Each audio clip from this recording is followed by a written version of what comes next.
கூட்டுறவு சங்கங்களின் அடிப்படை நோக்கம் என்ன? உறுப்பினர்களின் நலனுக்காக செயல்படுதல். கூட்டுறவு இயக்கம் எந்த நாட்டில் தோன்றியது? இங்கிலாந்து. இந்தியாவில் கூட்டுறவு இயக்கம் அறிமுகமான ஆண்டு எது? 1904. 1904ஆம் ஆண்டின் கூட்டுறவு சட்டம் எந்த சங்கங்களுக்கு அனுமதி அளித்தது? பதில்: கடன் சங்கங்கள். கூட்டுறவு சங்கத்தின் அடிப்படை கொள்கை எது?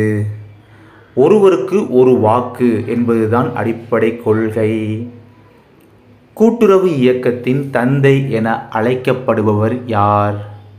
Robert oven. இந்தியாவில் கூட்டுறவு இயக்கம் ஆரம்பித்த இடம் எது? பம்பாய். கூட்டுறவு சட்டம் 1912இல் என்ன சிறப்பு? உறுப்பினர்கள் அனைவரும் அரசு ஊழியர்கள் என்பது கிடையாது. பதில் எல்லா வகை சங்கங்களுக்கும் அனுமதி என்பது பதில். கூட்டுறவு இயக்கத்தின் கோஷம் என்ன? ஒருவர் அனைவருக்காக, அனைவரும் ஒருவருக்காக என்ற கோஷம்தான் கூட்டுறவு இயக்கத்தின் கோஷம் ஆகும். இந்தியாவில் கூட்டுறவு சங்கங்களுக்கு அரசியலமைப்பு சட்ட ஆதாரம் வழங்கப்பட்ட ஆண்டு எது? 2011. 97வது அரசியலமைப்பு திருத்தச் சட்டம் எதனை சார்ந்தது? கூட்டுறவு சங்கங்களை சார்ந்தது.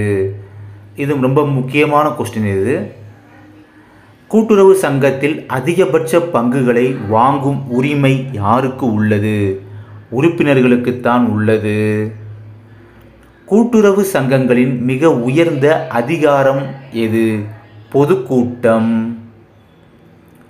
ஒருவருக்கு ஒரு வாக்கு என்ற கொள்கை எதை குறிக்கிறது? ஜனநாயக மேலாண்மை.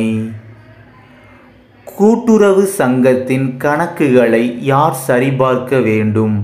அரசு தணிக்கையாளர் என்பவர் சரிபார்க்க வேண்டும். கூட்டுறவு சங்க உறுப்பினராக சேர குறைந்தபட்ச வயது என்ன? 18. கூட்டுறவு சங்கத்தின் மேலாண்மை குழுவை யார் தேர்ந்தெடுப்பர்? உறுப்பினர்கள். கூட்டுறவு சங்கத்தின் லாபம் எவ்வாறு பகிரப்படும்? உறுப்பினர்களுக்கு சேவை விகிதத்தில். கூட்டுறவு சங்க உறுப்பினர் ஒருவரின் வாக்குரிமையை நீக்குவது யாரால்? பொதுக்கூட்டத்தால் தான். பார்த்தீங்கன்னா கூட்டுறவு சங்க உறுப்பினர் ஒருவருடைய வாக்குரிமையை நீக்குவாங்க. கூட்டுறவு இயக்கத்தின் முக்கிய அடிப்படை கொள்கை அல்லாதது எதுன்னு கேட்டிருக்காங்க. இதில் பார்த்தீங்கன்னா அரசின் முழு கட்டுப்பாடு அப்படின்றது தான் அடிப்படை கொள்கை அல்லாதது.